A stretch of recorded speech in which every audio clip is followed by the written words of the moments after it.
안녕하세요. 노년건강보장위원회입니다. 나이가 들어갈수록 근육이 빠지고 몸의 기운이 사라진다는 것을 느끼시는 분들이 많을 것입니다. 바로 이것이 부족하기 때문인데요. 이것을 제대로 알고 섭취하는 분들이 많습니다. 그래서 이번 시간에는 바로 이것의 섭취 중요성에 대해 좀 더 심도 있게 이야기해 보려고 합니다. 이것은 바로 단백질입니다. 단백질은 동물성과 식물성이 있는데요. 어떠한 차이가 있으며 어떤 단백질을 섭취해야 하는지, 또 나이가 들면서 어떤 방법으로 단백질을 섭취해야 근육 손실을 예방할 수 있는지에 대해 집중적으로 알아보도록 하겠습니다. 단백질 섭취의 중요성부터 단백질 종류, 양질의 단백질이 풍부한 식품까지 차근차근 설명해 드릴게요.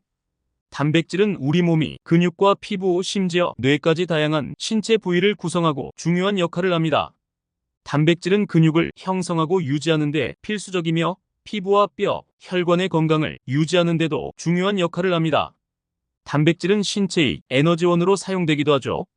그런데 고령이 될수록 단백질 섭취가 줄고 흡수력도 떨어지기 때문에 자연스럽게 단백질 부족이 따라오게 되고 근감소증과 근손실이 발생하게 됩니다. 이는 단순히 체력 저하에 그치지 않고 단백질 대사에까지 변화를 일으키면서 식사로 섭취하는 아미노산 반응력도 자연스레 감소합니다. 단백질이 부족하면 혈관과 심장도 근육의 일부이기 때문에 혈관이 약해지고 심혈관 질환의 위험성이 높아지며 혈중 콜레스테롤도 증가하게 됩니다. 따라서 하루에 필요한 단백질 섭취량을 꾸준히 채우는 것은 선택이 아닌 필수입니다. 단백질은 어디서 얻느냐에 따라 동물성과 식물성으로 나뉩니다. 그런데 동물성 단백질과 식물성 단백질 중 어떤 것이 더 좋을까요? 먼저 동물성 단백질은 필수 아미노산이 풍부하게 들어있어 체내 단백질 합성에 큰 도움을 줍니다. 필수 아미노산은 몸속에서 자체적으로 생산되지 않기 때문에 반드시 식사를 통해 섭취해야 합니다.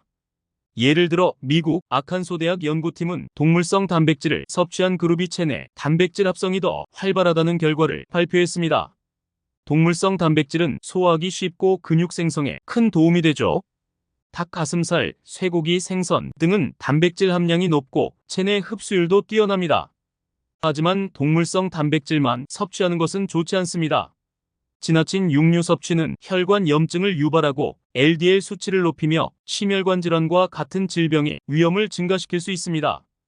특히 소시지와 같은 가공육에는 체내 산화 스트레스와 염증을 증가시키는 아질산염 등이 포함되어 있습니다. 실제 과도한 육류 섭취가 수명을 줄인다는 이야기가 있는 것은 지나친 동물성 단백질의 섭취 때문입니다. 그렇다면 식물성 단백질은 어떨까요? 식물성 단백질은 콩류, 곡류, 견과류 등에서 얻을 수 있습니다. 식물성 단백질은 필수 아미노산의 구성이 동물성 단백질보다 적을 수 있지만 포화지방과 콜레스테롤이 적어 심혈관 질환의 위험을 줄이고 섬유질이 포함되어 있어 소화에도 도움을 줍니다. 특히 콩과 두부는 좋은 식물성 단백질 공급원입니다.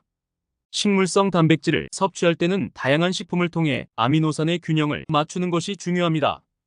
콩류와 곡류에 함유된 아미노산 종류가 다르기 때문에 다양한 식품에서 단백질을 얻는다면 식물성 단백질만으로도 특별한 영양학적 문제를 유발하지 않을 수 있습니다. 그런데 여기서 더 중요한 건 단백질의 질입니다. 단백질이라고 하더라도 식품에 함유된 단백질마다 그 질이 다를 수 있습니다. 그렇다면 어떤 식품들이 양질의 단백질을 많이 제공하는지 알아볼 필요가 있습니다. 여기 단백질이 풍부한 상위 3가지 식품을 소개합니다. 첫 번째로 살코기입니다. 살코기는 단백질이 가장 풍부한 식품 중 하나입니다. 닭 가슴살, 칠면조 고기, 쇠고기, 살코기 등은 고품질 단백질의 훌륭한 공급원입니다. 예를 들어 껍질과 뼈가 없는 닭가슴살 3온스에는 약 26g의 단백질이 들어있습니다.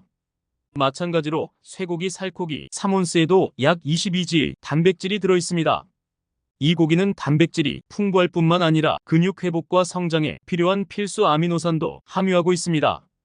부가적으로 비타민 B, 철, 아연도 함유하고 있어 건강에 매우 좋습니다. 두 번째로는 해산물입니다. 해산물, 특히 연어, 참치, 고등어와 같은 불포화, 지방이 많은 생선입니다. 이 생선들은 단백질 함량이 높을 뿐만 아니라 심장 건강에 유익한 오메가-3 지방산도 제공합니다. 3온스의 연어에는 약 19g의 단백질이 함유되어 있으며 같은 양의 참치에는 약 20g의 단백질이 들어있습니다. 해산물은 또한 비타민 D와 셀레늄의 좋은 공급원이므로 단백질 섭취를 늘리려는 사람들에게 영양가 있는 선택이 됩니다.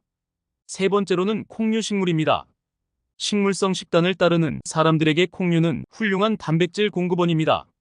렌즈콩, 병아리콩, 검은콩, 강낭콩은 모두 단백질과 섬유질이 풍부합니다. 조리된 렌즈콩 한 컵은 약 18지의 단백질을 제공하여 최고의 식물성 단백질 공급원 중 하나입니다. 병아리콩은 한 컵당 약 15지 단백질을 제공합니다. 콩과 식물에는 철분, 칼륨, 마그네슘도 풍부하며 콜레스테롤 수치를 낮추고 전반적인 심장 건강을 개선하는 데 도움이 됩니다. 오늘은 단백질의 중요성과 동물성 단백질과 식물성 단백질의 차이, 그리고 단백질이 풍부한 식품들에 대해 알아보았습니다. 나이가 들수록 근육 손실을 예방하기 위해 충분한 단백질 섭취가 중요하다는 점 꼭 기억하시기 바랍니다. 여러분의 건강한 삶을 위해 오늘 배운 내용을 실천해 보세요. 시청해 주셔서 감사합니다.